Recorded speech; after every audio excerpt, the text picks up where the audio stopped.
All right, we're hanging out with all of our incredible speakers as our attendees are logging in.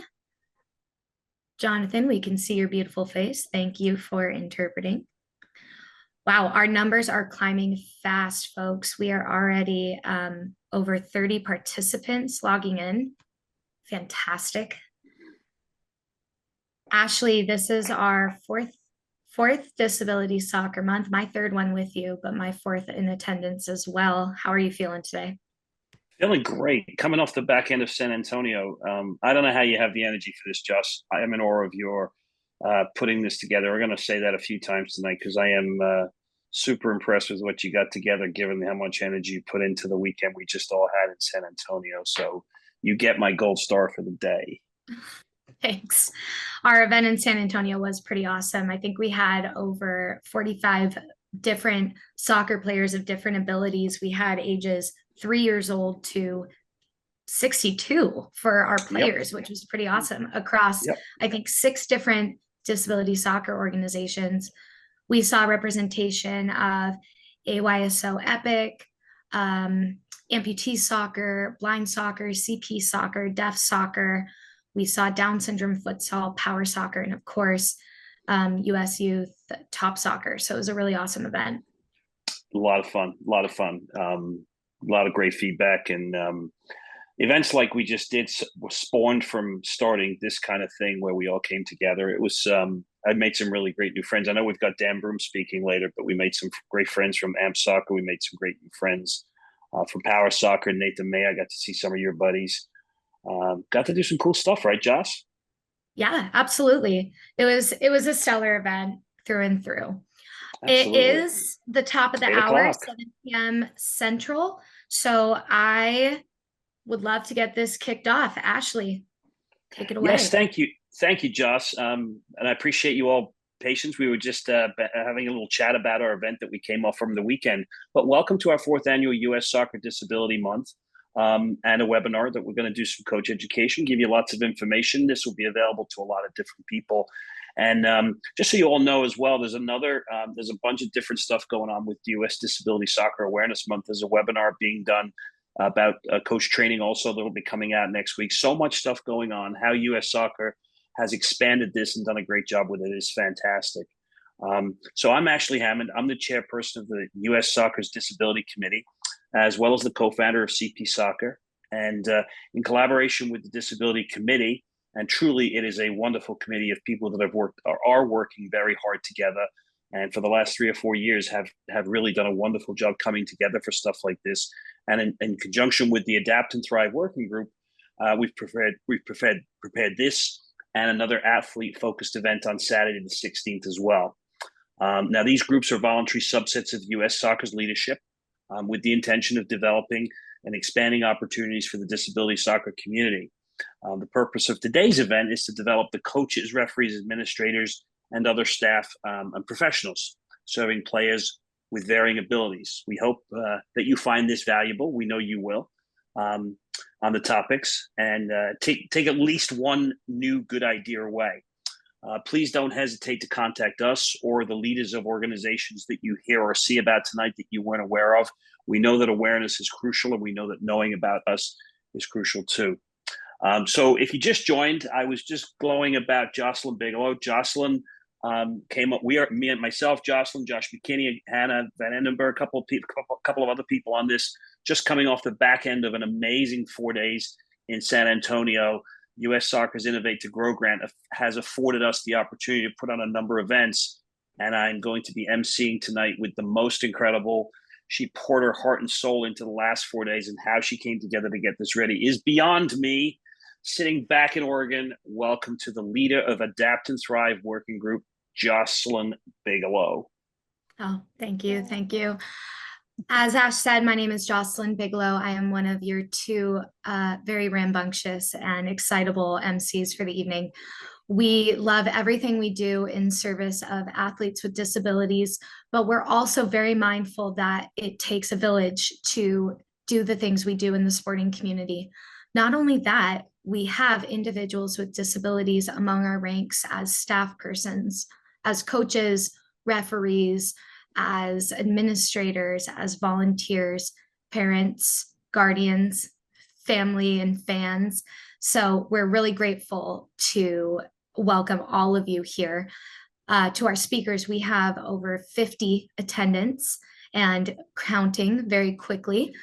Now, I want to share with you all that tonight we're really going to talk about specific things that are barriers to overcome in disability soccer, but we're also going to offer a lot of strategies that work for our various disability soccer organizations to overcome barriers, whether you access the sport in the mainstream environment or in our wonderful quality programs specific to disability categories. That being said, it's not enough to talk about the agenda. Let's actually take a look at it. So our agenda today, right now, we're doing our introductions. Then we're going to hear from an incredible celebrity speaker.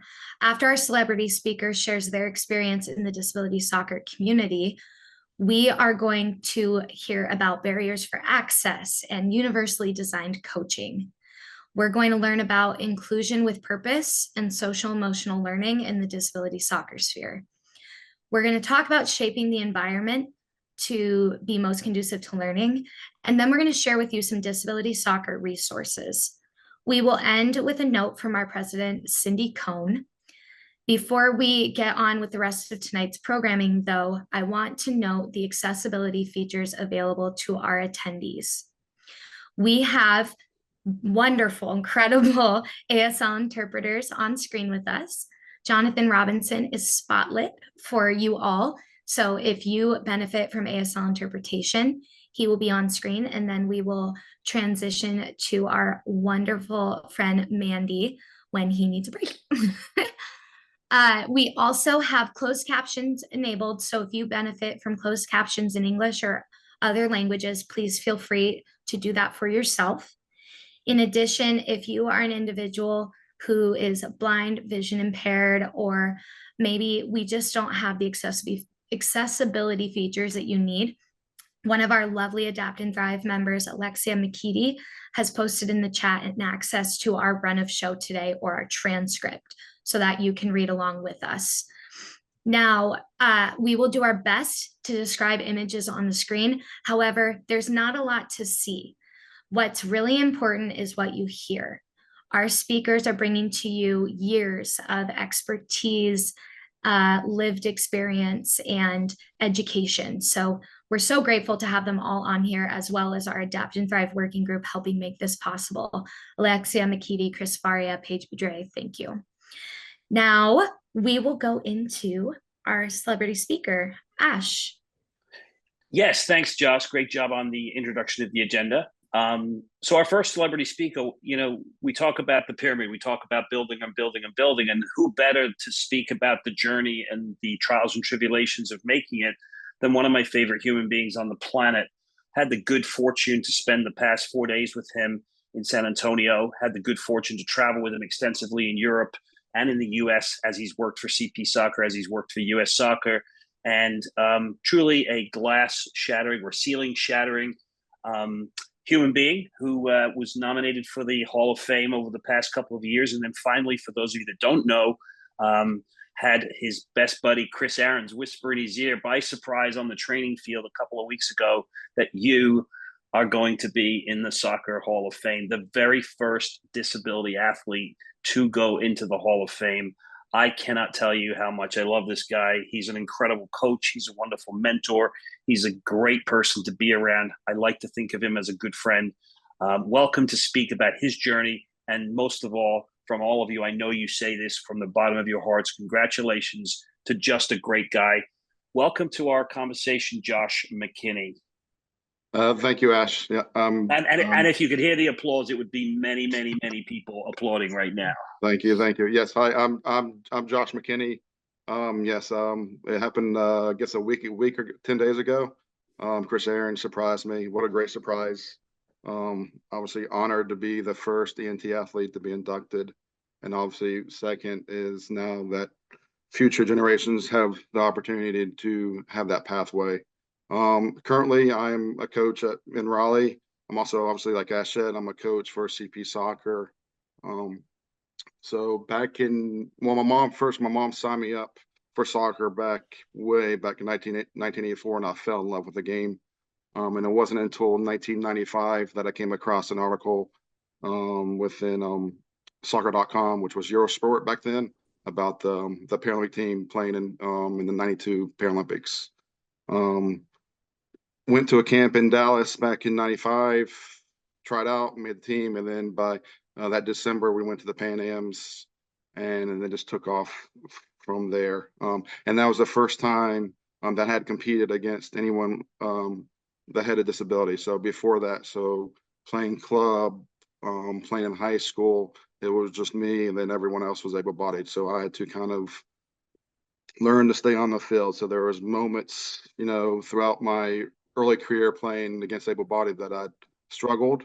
All right, but I found a way to stay on the field, and that was one of those things that both my parents kind of, they liked how they just threw me out there and let me try to figure it out. I know that's not for everyone, but that worked for me. So finding that way to help kind of an athlete with a disability kind of go out there and compete and learn and have those opportunities is tremendous. I do think that all of that experience I had competing against able bodies, and all that experience, I think it's important because like now I can help the future generations kind of with their frustrations with the game and how they're playing. And then also, the best way to help any of these kids is create any opportunities you have. All right, get them on the field, find different ways they can play in the game. If it's younger ages or anything that can help them stay on the field and play is tremendous. So anything you can do that can create that opportunity is great. So I'm happy to be here. This is awesome. Looking back at this 10, 5, 10, 15, even when I first started, nothing like this I would have ever dreamed of happening. And it's amazing how far kind of everything has come from when I first started to where we had to raise our own money to go compete in tournaments with the para team to now, different DSOs under US Soccer, which is amazing and it's wonderful to see. So thank you. Thank you, Josh. We are in awe of everything that you've achieved, and thank you for representing our community so well. All right. We have heard from the incredible and seemingly humble, but now I want to introduce you to another incredible colleague of ours, Dan Brim from Amputee Soccer. Dan's experience speaks for itself, but what I think is really important is his message about the barriers for access for athletes with disabilities and how we all can have an impact on breaking down some barriers. So Dan, take it away. Well, thank you, Josh.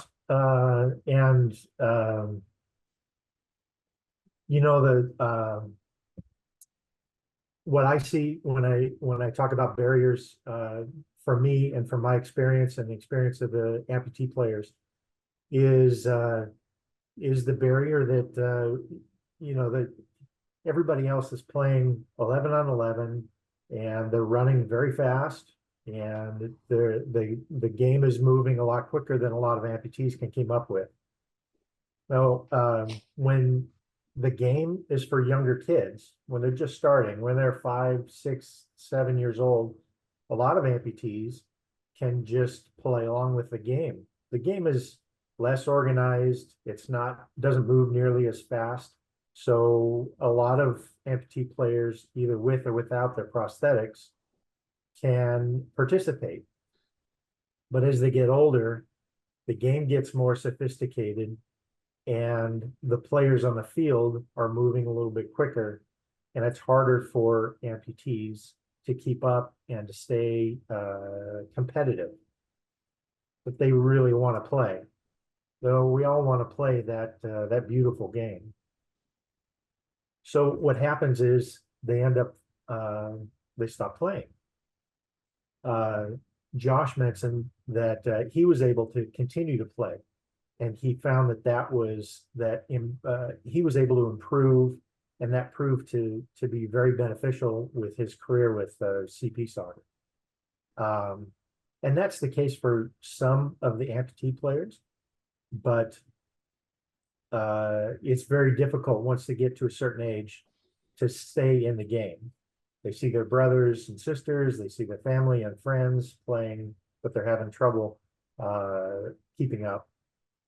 But the big point I want to make for everybody that's on this, in case you haven't figured it out, is there is a way. There are so many different adaptations to the beautiful game that if there's a disability that's keeping a player from playing on your team, get a hold of us, give us a call. There's a very, very good chance that we've got an avenue for this person that wants to play. Like, again, like Josh said, when he finally have an opportunity to play against other people with disabilities, they'll find that that's freeing. Instead of being a step behind, now it's a level playing field, and they're able to play and compete with people that are in the same circumstance. My personal story, I grew up playing soccer, loved it, played all through high school, and I was in an accident, a work accident, after I graduated from high school. I tried to play with my prosthetic leg. I really had a hard time. I've met people that can keep up and play, and more power to them. But it was too frustrating for me. I was comparing what I used to do and trying to do that with the prosthetic, and it was very frustrating and heartbreaking. And so for a number of years, I kind of wrote that off as I'm not going to be able to do that. There's other things I can do, but soccer wasn't going to be one of them. And then I was introduced to a bunch of crazy people that were playing soccer on crutches without their prosthetics. And it was like a light switch went on, and I exploded onto the to the field. I grabbed the crutches and I didn't look back. It was so freeing to be able to play with and against people that were exactly in the same situation. Now the only difference was, what could I do? How hard do I want to work to beat that guy? How hard do I want to work to make that team? Because that was the only restriction. And it was wonderful. It was fantastic. And since then, I have been very fortunate. I've been able to represent my country. I've traveled to other continents, other countries. I've got friends all over the world who are amputee soccer players, and it's been fantastic. The main point, if you're listening and this is resounding, or you're in a position to deal with people that want to play but they don't think they can, get a hold of us. Contact one of the people on the website and ask the question, do you have a program that can help this person who's in this situation? Because we'll find a way. We can. And Dan, thank you so much. you. And I want to also say something, Dan. This weekend we played amputee with CP, with cognitively challenged, in a scrimmage. Probably one of the first times that's occurred, and I can concur that we can do this together. The amputee guys adapted very well. I have an amazing story from last week that hopefully, if we have time, I'll share later. But I just want to thank you and say that given a chance, they can play. Everyone can play. I can absolutely concur with that. So Dan Broom, thank you very much. And likewise, we got to hang out this past weekend with some really cool friends from the Power Soccer crew. One of the coolest who wasn't there, I unfortunately did not get to hang out with him, but I got to cheer him on a little bit during his World Cup this year in Australia. A cool human being who I've gotten to know over the past 2 or 3 years. Another, I don't know, this community just throws up great people, and a wonderful human being who I love hanging out with, my good friend Nathan Maya from Power Soccer. Nathan, always good to hear your voice, my friend. Thank you, Ash.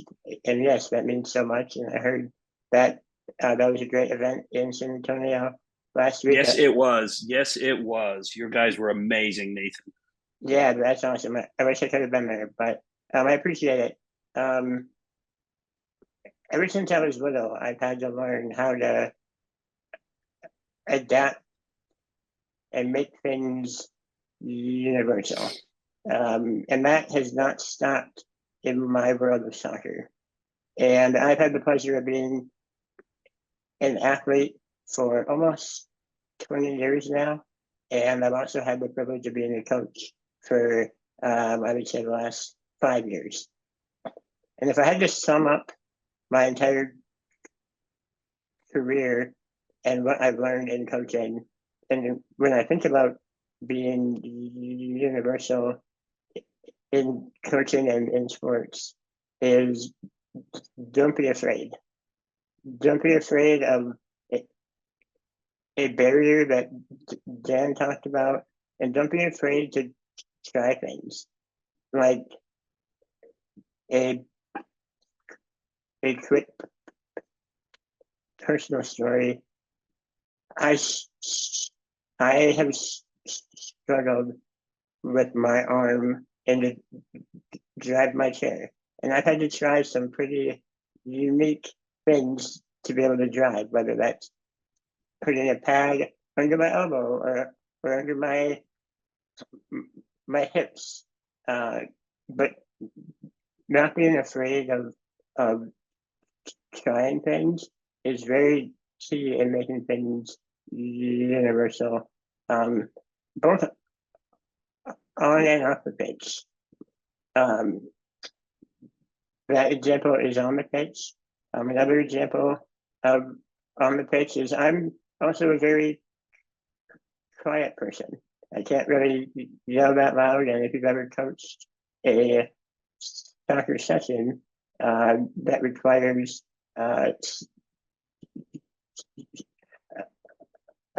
some loud speaking, and I usually could have been like, nope, I can't speak very loud, I can't be a coach.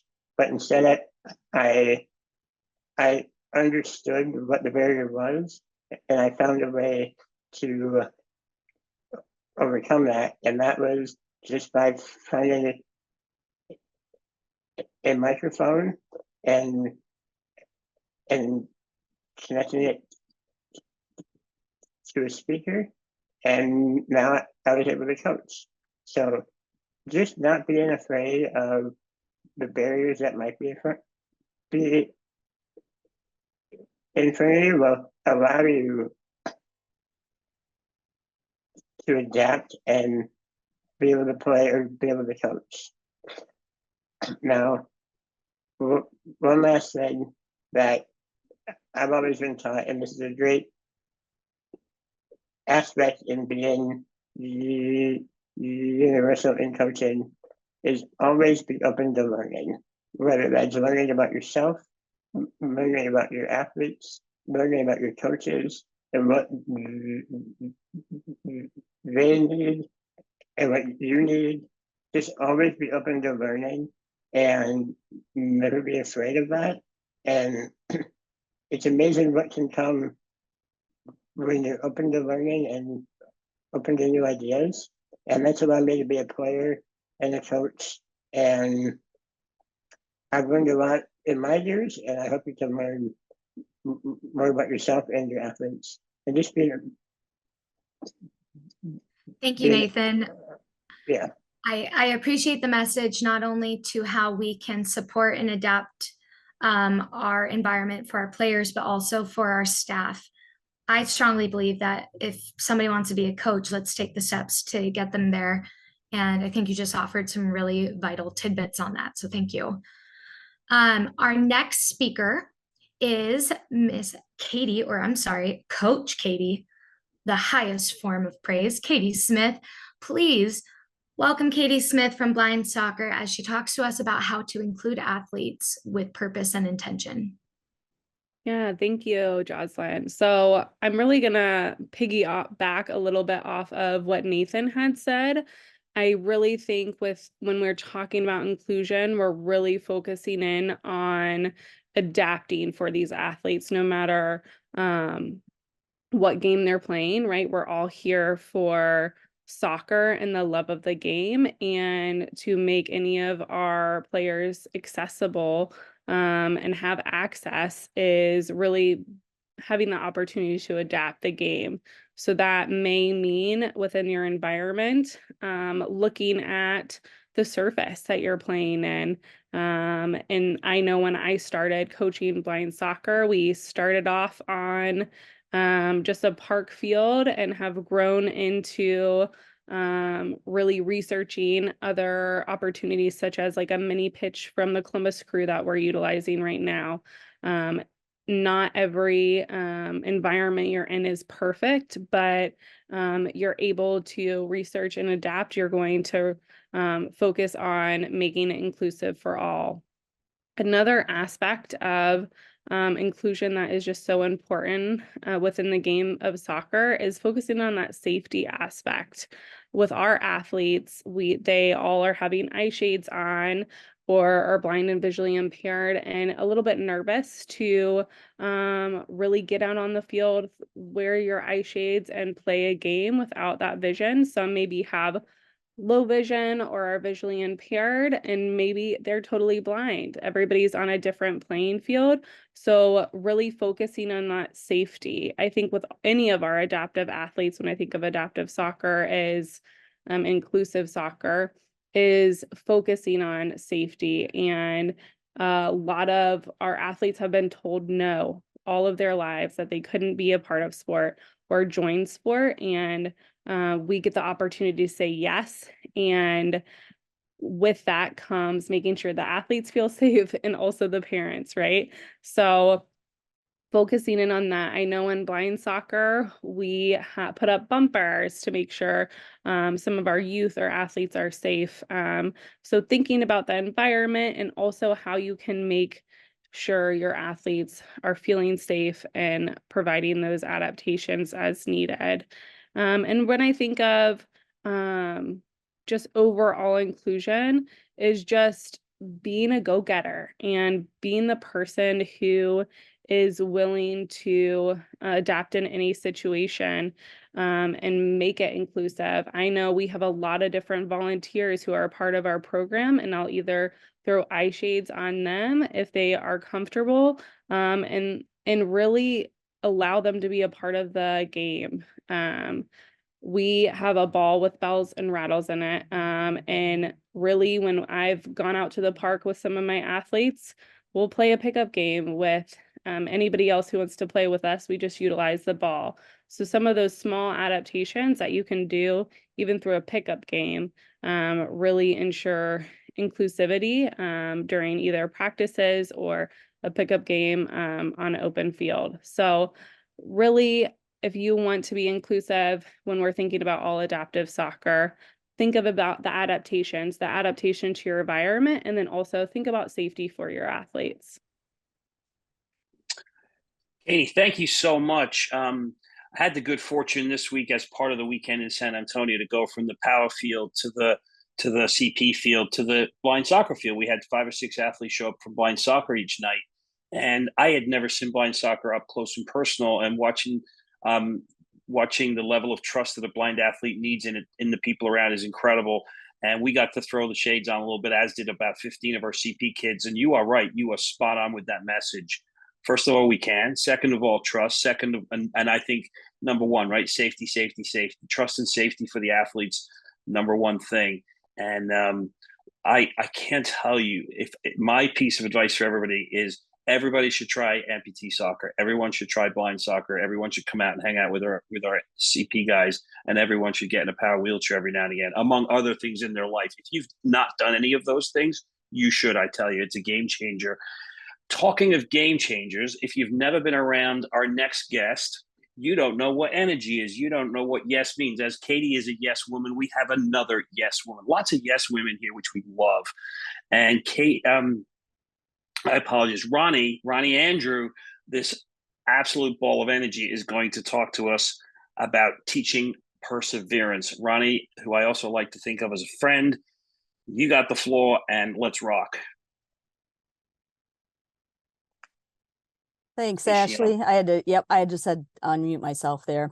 So I just want to begin with defining perseverance, and that is persistence in doing something despite its difficulty or delay in achieving success. And when I was asked to present Top Soccer, how we teach perseverance, I kind of thought about it, and I decided that I wanted to go at this about a little nuanced way. I dare to say that our players that we meet on the field, they have difficulties on the daily. You talk to them, you hang out with them, you chat with their parents, they all have stories. And I also dare to say our players, they arrive at our field on day one with some of this already instilled level of perseverance, simply by the nature of what they encounter living life. So at Top Soccer, we kind of build on that. While there is more awareness and tides are turning outside of the space of Top Soccer, our players live in a world that's prevalent with this medical model of disability. And that's a view where a person is in need of fixing or being cured. And it's about what the person can't do or what they cannot be because of their impairments. And it presents disability as a problem of the individual. But Top Soccer has always adopted this social model of disability long before the phrase was coined. And that is where disability is the result of the interaction between the people who are living with the impairments and the environment that is filled with physical, attitudinal, communicational, and social barriers. So it changes, it challenges us all to make changes in everyone's environment so that there are no barriers. And in my mind, the ideal is a world where there's spaces and activities that are equitable. And it's something far past what the ADA recommends and the laws are putting up on the books. So we adapt that game without losing the essence of soccer. And it's one of our most valuable lessons that our volunteer learns from our programming. But perseverance also implies working towards something, and defining that something is as unique and as individual as the players that come to our pitches. And for some, it's just showing up and being on the field for 5 minutes. For others, it's being on a team, connecting a pass, striking on a target, a parry that saves the game. And I challenge that maybe this is no different than any other level of football. Maybe it's not unique to participating in a disability-focused, grassrootsy programming thing. Maybe this is also coming to play at every interpretation of the game, all the way up to the performance level. So, I mean, who hasn't felt 100% for training or a match, and who hasn't dreamt of scoring a winning goal at the 89th minute? These feelings and dreams belong to all of our players. And what stands out for us is the diversity of the impairments for which we get to adapt our game. We move barriers. We just remove all the barriers to disability: physical, intellectual, neurological, sensory, behavioral, and some barriers we haven't discovered yet, I'm sure. And what Top Soccer programs do so brilliantly is they provide that safe place for each athlete to feel comfortable stretching their boundaries. It's a pitch where the player is presented with appropriate challenges, they're designed for them, and then the player is given a chance to accept that challenge and encouraged to execute at it. And every accomplishment starts out with the desire to try. So our coaches and our partner players offer support for our athletes to take the risks. They stand with them in their failures, and they help them rise resilient with these newfound confidences and skills they acquire. So I feel that Top Soccer fosters awareness and growth of the player's own level of perseverance that they're coming in with. And in our soccer space, that may be changing sessions to different sessions, and it's definitely different from player to player. And we have learned to adapt everything from training, matches, facilities, and manners of engagement with our players in order for us to accommodate whoever is coming into play. So I know that we all think soccer is a great game that can teach a great many things, and it can successfully foster perseverance in ways where us humans, we just fail to reach it. We have a player plus a ball plus a goal, and that equals an almost irresistible opportunity for movement and play. And Top Soccer brings that opportunity, and then the game brings the rest. So I feel like Top Soccer is like the epitome of adaptation in the soccer space. We creatively find ways to remove the barriers in playing our game. And it's amazing what our coaches will come up with and how they share those finds across our network. And I feel that we're a beautiful picture of that social model of disability. And we persevere to make a soccer game for everybody to play, and that our pitches are a place where disability disappears. What a beautiful way to end your piece, Ronnie. I have nothing else to follow up with that. Without further ado, I guess, let's go to a very similar program to Top Soccer. Let's hear from our friends over at AYSO Epic, Dean Aerosmith, who echoes Ronnie's sentiments in a more targeted way towards social emotional learning. Dean, take it away. Thank you so much, Jocelyn. Thank you everybody for having me talk tonight. Fantastic speakers before me, which is why I brought as many supporters. For those who can see my screen, I brought as many of my supporters as possible to back me up for this. But I'm here to talk to everyone about social and emotional learning, which is something that I am hugely passionate about. AYSO is hugely passionate about. And what that is taking a very, very intentional coaching style where we look at the player holistically.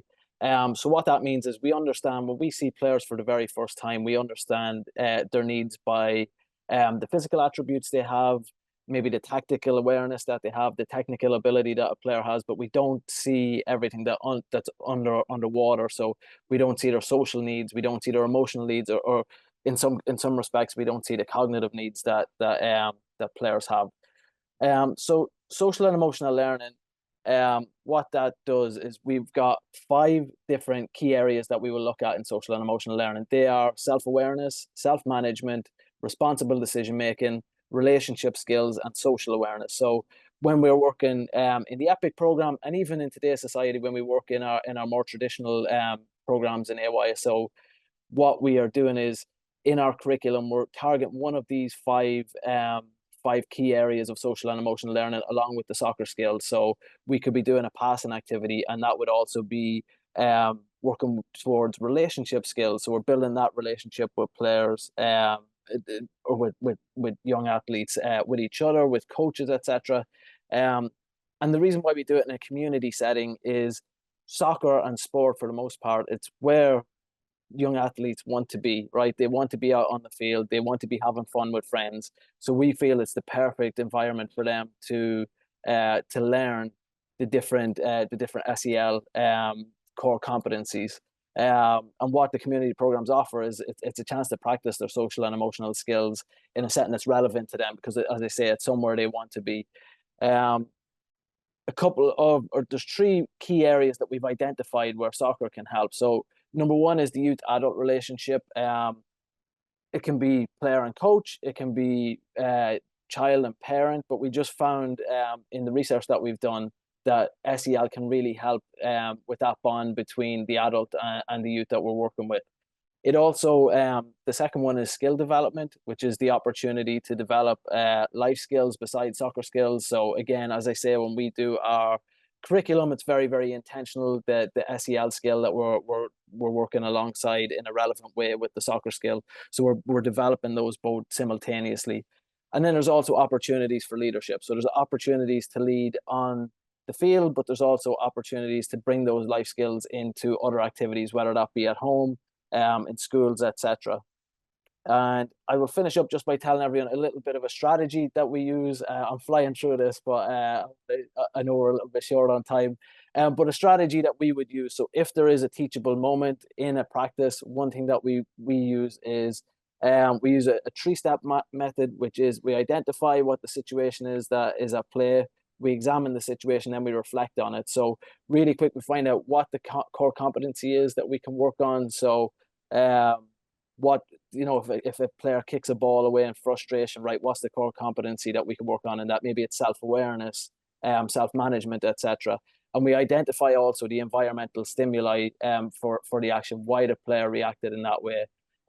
Maybe it's the player that they're passing to was able to pass it a little bit harder than they could, etc. Then we examine it. So we examine it by having an open conversation with an open question, or beginning a conversation, with an open question for the player. And then we listen and we understand their frustrations, because that really is a problem in today's society, is that we want to tell players all the time what to do, but we listen and understand what the issue is at hand. And then we reflect on it. So we talk to the players about different ways they could have acted, and we reference the activity, we reference the action. So we go back to the identification briefly, and then we allow the student to produce their own conclusion, because when the when the participant has their own conclusion, sometimes they'll react a little bit better, and they'll be able to reflect on it as if it's something that they came up with. And then you reward the response by just saying, good job, that's what we would do. The very last thing for me that I always say to everybody is just make sure and self-reflect after to what can I as a coach do differently next time? How can I improve in those situations when they happen? But we've got a ton of stuff. If anybody wants to hear any more, I'd be more than happy to chat at the end, or I'd be more than happy to provide my details to talk a little bit later. Hands up, who'd like to hear that amazing Irish accent about 10 minutes more? That was beautiful, Dean. Thank you so much. Yep. Popular accent. It sounded great. And the content was spot on. So one of the things I'm going to be most proud about being the chairperson of US Soccer's Disability Committee is that I believe I've uncovered some gems around the country and been able to put together young people to do a lot. Jocelyn, Kirsten Winbill, who you know way back when on this feed tonight, Paige Boudre, Alexia McKeedy, Nathan Maya, Chris Faria. We have a ton. I see Dashel on there. We have a ton of really good young people working in disability. Our next person is someone who I had the pleasure of working this weekend, and I see brilliance in her too. I see brilliance in her coaching. I see brilliance in her preparation. And I heard brilliance when she spoke. I would like to introduce to you someone that I think has a bright future. She's working in shaping the environment in Down syndrome. Watching her work up close this weekend was a pleasure. Hannah Van Endenberg, you have the floor. Hi, Ash. Thank you so much. It's been really great to hear everyone speak. I'm Hannah, and I coach futsal for players with Down syndrome through Down Syndrome Sports of America. My topic's shaping the environment, and it's based on how we create a space for our athletes in this newer program in the U.S. soccer disability community. At times, athletes with Down syndrome are put in environments that are limited to their lowest ability, but we don't know what the true capabilities of this population on the futsal pitch are, as both athletes and individuals. So as coaches, we work to provide an environment where our athletes can explore and be pushed to show us what they are capable of instead of limiting them. We consciously work to not put limitations or assumptions on them. I have a quick story that I think demonstrates this really well.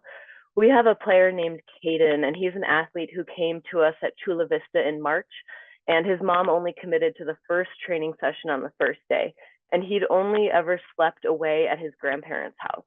After the first session, he ended up staying for all of the sessions and slept in the dorms with his teammates. His mom left each day and came back. On the second day, we were playing 2v2, players versus coaches, and I beat him in his dribbling to score, and then out of nowhere, he slide tackled me, collected the ball, got up, and started dribbling towards his goal, and nobody had taught him this. So I think that just shows that we don't know what the futsal players are capable of as athletes as well as individuals. So we just need to continue to shape a limitless environment for them, an unlimited environment for them. So I'm going to provide a few points for how we as coaches work to shape this environment. And I also want to mention that Jocelyn and I coach together with this. So I hope that she agrees with a lot of this stuff that I'm saying. So for staff, we make sure that we have knowledgeable and credible coaches and athletic trainers. So we don't have parent volunteers, we have coaches. Our training sessions are closed, and we highly encourage parents or caretakers to stay away unless there's been a discussion otherwise. As futsal players with Down syndrome, being an individual and using the support of your teammates and coaches is really encouraged. We usually have an hour and a half to 2 hours of training session, and Jocelyn knows that I always push for longer training sessions because I want to see how long can these players focus, how much can they physically push their bodies, how much can we push them to do that. Taking into consideration the population, transition time to training is important. So we need to consider the walking pace of the players, how long it takes to put shoes and shin guards on, and then managing any individual needs prior to the training session. So adapting this for our athletes allows it to be a smooth entrance into training. While we push technical work, we want to provide the tactical concepts. So we want to push their mindset of the game to allow them to work through the different moments of the game. So push them mentally to see and play the game together. And this includes the player-to-player on-field problem solving. So we ask questions and provide situations where the players problem solve together. At the end of the day, they're on the field together, right? The coaches are on the sideline.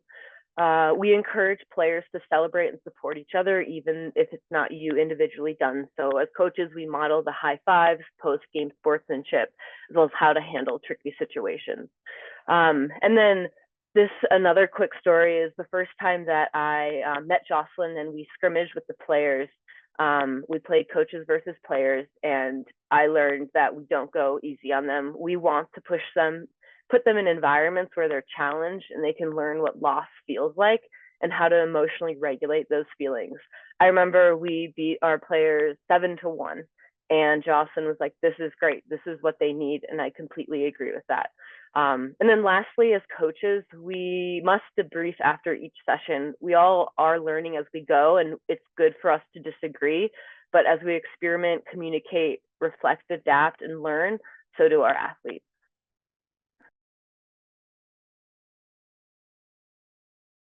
Thank you.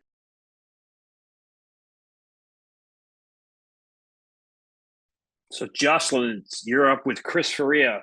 You going to introduce Chris, or you want me to do that, Joss? My apologies. No worries. Changed my view. All right, next up, we have the incredible Chris Faria with the Adapt and Thrive Working Group. He is going to share some disability soccer resources with you. Before he does, please keep an eye on the chat as Alexia McKeedy is sharing relevant links for the information he is about to share. Thank you. Go ahead, Chris. Thank you, Jocelyn, and thank you everybody else for your awesome presentations tonight. All this information is very, very helpful. I'm Chris Faria. I'm with the Adapt and Thrive Working Group, along with Power Soccer. And this year, the Adapt and Thrive Working Group has really focused on a number of things, including our census that a number of you did. And that also focuses on, we have some information from that we're going to share in a little bit. And then we also have our modern language document and a map that shows where DSOs are located around the US. Alexia put that information in the chat. So if you go, is there another slide we can go to? Or yeah, so thank you. Here we have a breakdown of gender identity within our census, which is mostly, as you can see, most of it is male at 73.6%, 26.4% is female. And then we have our age breakdown here. So 43.2% are the age of 3 to 17, and then 56.8% are 18 plus. And then what that breaks down to is that there's about 6,000 volunteers are also in the American Disability Soccer Association as well. So next slide, please. And then here we have a breakdown of the total number of players.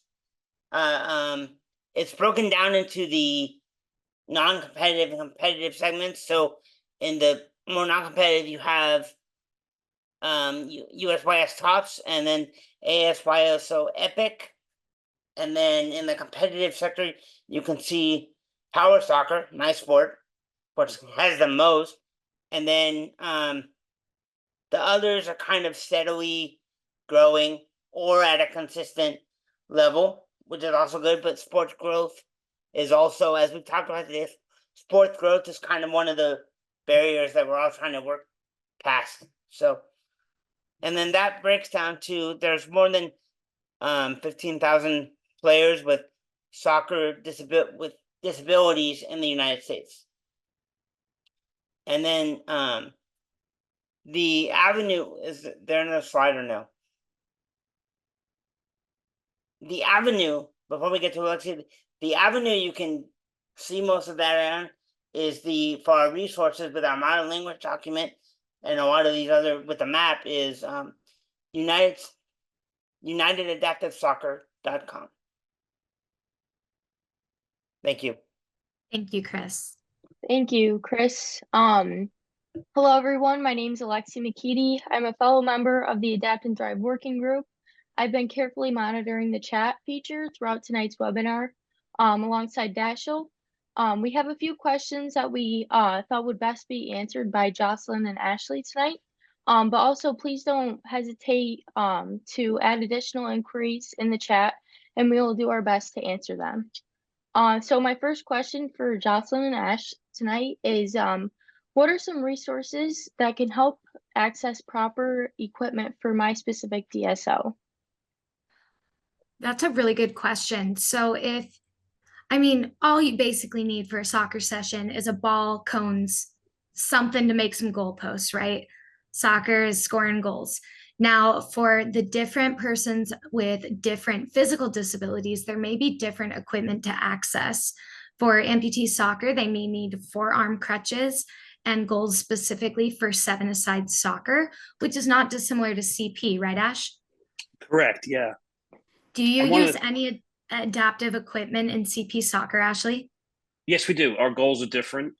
We don't use different balls, but we definitely have different size goals, and that's a real issue. I mean, they're obviously very expensive, so those are the kind of things that we obviously, similar to a number of the different DSOs, use different size goals. And what I was going to say was and I was going to talk about it in a little while when we introduce our next guest. U.S. Soccer has done a terrific job with the Innovate to Grow grants, and there's opportunities for DSOs to apply for stuff like that in the Innovate to Grow grant space. Which I'll talk about before we introduce our next guest as to how that's benefited all of us. But that's one way to help a DSO. Thank you. So there are opportunities for those of you who run adaptive or just general soccer programs to apply for financial aid, basically, to help you be a more inclusive program. That can be accessing fields, soccer equipment, or accessibility equipment like power chairs. Now, there are different sites. I know that Power Soccer has a shop, and there are different ways to access equipment like blind soccers, goal balls, and that kind of thing. If you are curious about how to access your equipment, you can contact your disability soccer organization. Find everybody's contact information at the UASA website. Alexia? Joss, I got another one for you, Joss, on that. There are so many kids that I've encountered that have CAF grants, CAF grants. I don't know what that acronym means, but there's the CAF grant has helped a tremendous amount of CP athletes for sure. And I heard a couple of people talk about them this weekend. Dan, you know what that is? Are you raising your hand there, Dan? You want to say what that is?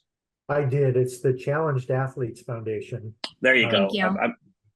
Thank you. It eluded me for a moment there, but the Challenged Athletes Foundation, and I write a lot of recommendations for athletes to that. And if you're an athlete who wants help in that regard, simply go to a DSO person if you need, because the CAF requires a reference and that it's for real. But they do a wonderful job of helping funding a number of different athletes. I can post a link for that in the chat for everyone too as well. Thank you, Alexia. Yeah, no problem. Moving on to the next question. From a coaching standpoint, how can I get involved from a coaching standpoint with a top soccer program in my area? Well, you can actually get involved with any disability soccer organization, not just Top Soccer, by going to their websites and shooting them an email. On our United Adaptive Soccer website, we actually have an interactive map where you can find disability soccer organizations near you. But if the DSO that you want to serve doesn't exist there, do it yourself. Make it. Make it. And let us know. We're happy to help you.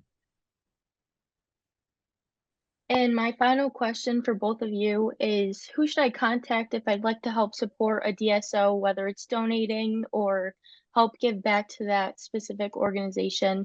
Who should I just reach out to do so? Go ahead. So Ash. each of the different disabilities are always obviously, I'm sure, I know that my organization, CP Soccer, is willing to take donations. I know all of the organizations are nonprofits and therefore quite adept at taking them. If you have a lot of people have a specific cause, maybe someone within their family is an amputee, so they want to give to an amputee.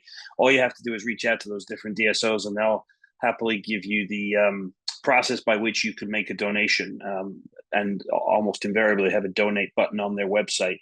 And as that was the last question, we'll transition into our final speaker, and I'll talk a little bit about her and what has happened for us through U.S. Soccer. So I'm going to welcome our last speaker.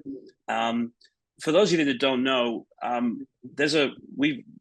the group of disability soccer organizations applied to U.S. Soccer for a grant, and we were given an incredible grant by U.S. Soccer, which we've put together an organization which is the collection of all the disability service organizations, and that is really reflective of the leadership that we currently have at U.S. Soccer. That kind of U.S. Soccer saying yes. We heard a lot tonight about people saying yes, and U.S. Soccer says yes to us. U.S. Soccer has been amazing with us over the past year, helping us in a number of ways. And that comes from the very top. We have a president that says yes. We have a president that shows up. We have a president that goes to events where the ENT is in action. She goes to games. She goes to stuff. She answers when we call. She responds to our emails personally. We don't get just to someone, we get her. And we're so privileged right now to have leadership that's in our corner, that works hard for us. And so, and as again, we ask, she shows up. I'm delighted, as always, to introduce the president of U.S. Soccer, someone that really does care for us, and that flows throughout U.S. Soccer. Welcome, Cindy Parlow-Cone. You have the floor. Thank you so much for showing up, as always. Well, thank you so much, Ashley, and thank you, Jocelyn, as well. I apologize for my setting right now. We are in Atlanta, Georgia, just leaving our announcement and celebration of the National Training Center here in Georgia. We're going low tech here. I have Molly, my assistant, and JT's right here. Hello. So you got all of us. Molly's trying to hold up lighting so you can actually see me, so I don't look like I'm right now. But I just wanted to say thank you all for having us, and more importantly, thank you all for what you all do. I mean, I keep up with you. Jocelyn and Ashley are so great at keeping me updated on all the cool things that you are doing. And so really, I just wanted to come on and take this opportunity to thank you for all you're doing, and to also encourage you all to apply for the ITG grants. Innovate to Grow grants. They're available to you as members of U.S. Soccer.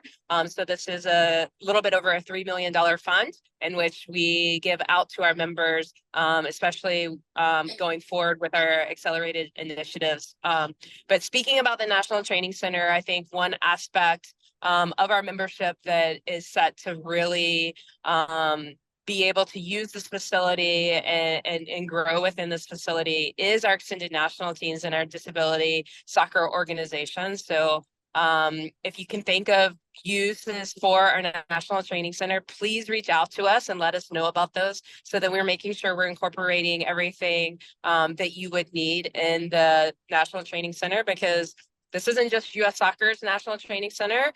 This is all of our National Training Centers. So with that, I don't know if I'm doing questions or what, but happy to answer questions if there are any. Or I can pass it to JT to answer questions. Oh my gosh, let's say hi to JT, Cindy. We'd love to say hi to him, but you got to blind him with the light. Hello, everyone. So excited to be here with y'all. And I think it's important that we all. I think it really does reflect where U.S. Soccer's leadership is at when they come from arguably one of the biggest announcements in, certainly in recent years, aside from the World Cup, the National Training Center, and they take time with us. That means so much. So JT, thank you so much. And when's it going to be open would be my question. So we're actually about to go meet with the contractor. So we'll see what we can do to move it along. So, but Cindy's comment around y'all sharing what you would love to see in this home for soccer is so genuine. We very, very, very, very much want to hear from y'all around how you'd like to use this facility and how this can be your home as well. So we're incredibly excited about it and glad to be with y'all tonight. Well, I feel like we're on the JT and Cindy. I feel like we're on the cutting edge of history here. This is quite special. Thank you. Excellent. Oh, what a beautiful crew. Thank you, guys. All right. So we are going to close out our session tonight with a huge thank you, not only to the car crew over there, but to all of our incredible speakers who have shared their expertise and their love and passion for the game. We aim to represent as persons with and without disabilities, as professionals in the disability soccer community. Everybody has a place in US soccer. Cindy Cone has said that on more than one occasion. It's my favorite Cindy line. And it's so important as coaches, as players, as other staff, administrators, officials, as the sideline officials too, don't forget them, scorekeepers, so on and so forth. Everybody has a place here. Our fan base is incredible. You guys are incredible. Please join us for our second of our 2 Incredible Disability Soccer Month events. Our second event will take place on Saturday, December 16th. Don't log in September. You'd be wrong and I'd be wrong too. December 16th at 6:30 p.m. Central Time. We will see you then. We will have more incredible celebrity guests, and we're going to be kicking it literally and figuratively with some of the nation's best adaptive sport athletes. So thank you all for being here. If you'd like to stay on and ask more questions, you are welcome to, but our event is concluding right on time. Thank you. Yes. Awesome job, Joss. That's just fantastic. Wonderful. Hey, Brittany, would you mind stopping the recording? Then we can make it a little more casual for question and answer. Yep, stopping recording now. Oh no, the car crew is gone.